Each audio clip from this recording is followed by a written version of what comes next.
Donald Trump's presidential campaign endured another day of internal disruption Friday when Paul Manafort, who as campaign chairman had sought to build bridges with the Republican establishment by encouraging the more temperate and consistent message by the GOP nominee, abruptly resigned after a staff shakeup that had reduced his role.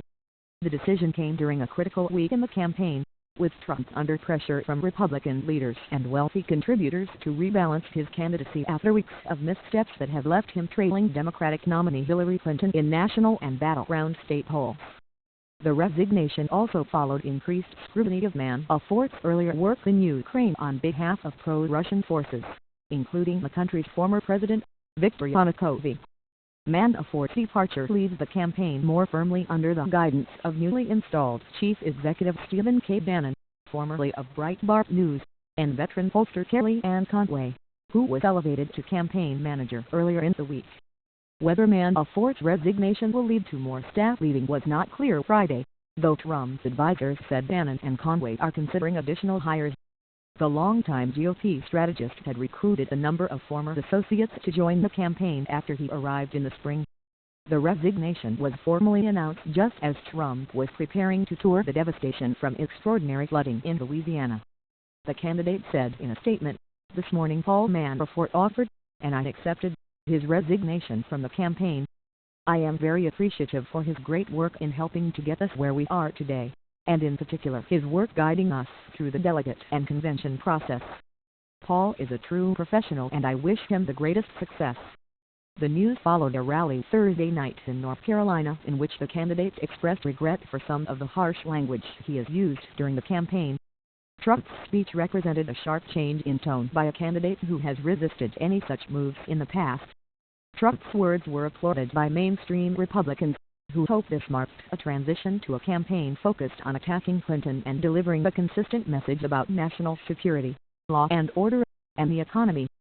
Friends of Manafort said Friday they thought he was undone by the combination of revelations about his work on behalf of pro-Russian figures and the elevation of Conway and Bannon to Trump's new inner circle.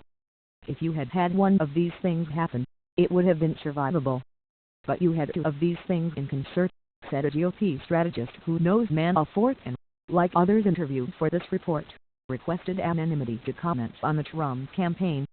"One thing I don't think Trump will tolerate is the focus being on someone else rather than himself." Eventually, Manafort's background caught up with him.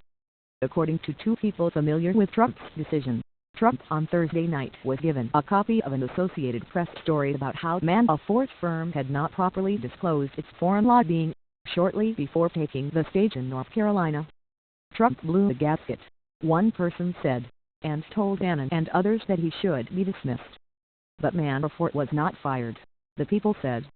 Instead he was told in candid terms Trump's view and he prepared to resign. These exchanges were first reported by the New York Times. Associates of Manafort said Friday that it was clear that he was taking a calculated risk by joining Trump's campaign. "He knows he's been doing this stuff," the GOP strategist said. "It was going to become an issue.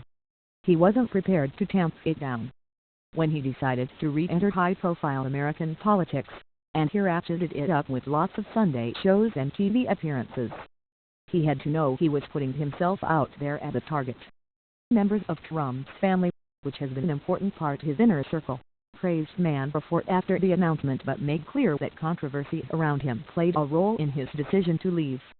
"I think my father didn't want to be, distracted with whatever things Manafort was dealing with," said Eric Trump, Trump's son, speaking to Fox News. "My father just didn't want to have the distraction looming over the campaign and quite frankly looming over all the issues that Hillary is facing right now." Shortly after the interview, Donald Trump tweeted to his son, "Great job at Eric Trump."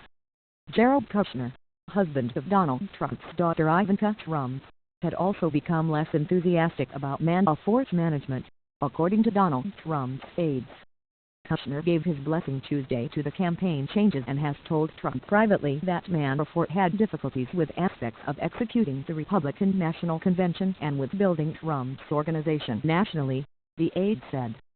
Coupled with Trump's own frustrations, the family's souring on Manafort's leadership created an atmosphere that was less supportive, though not hostile, of the operative, the aide said.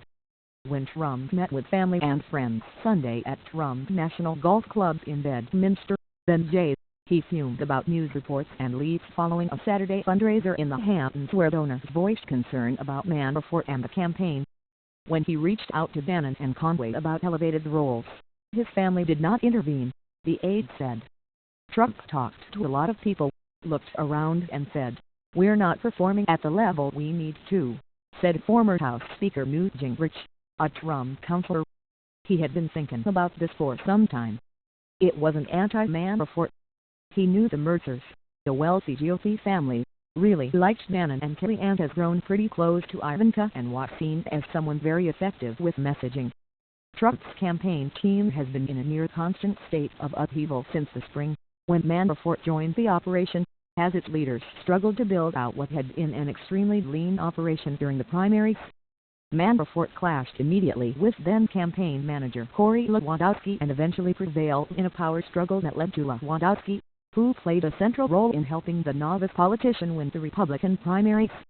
Manafort was initially tasked with developing a strategy to assure Trump nailed down the number of delegates needed for a first-ballot victory at the Republican convention in Cleveland and was in charge of helping to plan the convention program. On May 19, as Trump was nearing the necessary number of delegates to lock up the nomination, Trump promoted Manafort to the position of campaign chairman, a clear slight to Lewandowski. 1 month after that, Trump fired Lewandowski, clearing Manafort to run the campaign. Manafort had repeatedly signaled to members of the Republican establishment that he and Trump were working together to rebrand the candidate in a more presidential light. But hopes of a pivot vanished as the summer wore on and Trump appeared intent on settling scores with critics and with former rivals within his party. Perhaps most damaging was Trump's attack on a Gold Star family, who lost their son, Army Captain Humayun Khan, while he served in Iraq, for speaking out against him at the Democratic National Convention. He later refused to apologize or express regret, although he did say late Thursday that he was sorry if he had caused personal pain for unspecified comments. But aside from Trump's missteps, Republican strategists also became increasingly concerned that the campaign, under the direction of Manafort, had failed to build out a robust infrastructure in key battleground states. Though the campaign is relying heavily on the Republican National Committee for its ground game, limited efforts by the main campaign have left Trump underprepared for the competitive general election, in the views of a number of GOP strategists. Lewandowski, now a paid consultant to CNN, focused on that problem in an appearance on the cable network soon after Manafort's resignation was public. It's been widely reported that there has not been a robust ground effort in states like Florida, that had not been laid out yet, he said. You cannot blame the candidate for those things. Those things fall squarely on the staff at some level of building up the field teams and hiring the people. Still, to some Republicans outside the Trump operation, Manafort's departure will leave a void in the campaign. Any semblance of the sort of structured political advice he was going to get from Manafort is going to be gone now, said the strategist who knows Manafort. You don't have a voice in those meetings any longer that has presidential experience. Manafort is leaving on good terms with the campaign and will remain an ally and outside confidant of the operation, according to a close associate of his. Manafort has had an easy rapport with Conway and Bannon in meetings this week but was inclined to leave to give them room to develop and execute their own strategy, aides said. Rick Gates, who has been Manafort's influential deputy, will stay on and be based in Washington, according to Trump campaign spokesman Jason Miller, taking over as the campaign's liaison to the RNC. Manafort's personal business feelings have come under scrutiny in recent weeks, amid damaging questions over his ties to foreign governments and indications that he might have received $12.7 million in undisclosed cash payments. The alleged payments, which Manafort denied, were noted in the ledger kept by Yanukovych's political party. Since then, more evidence has surfaced that raised concerns about his ties to pro-Russian politicians in Ukraine,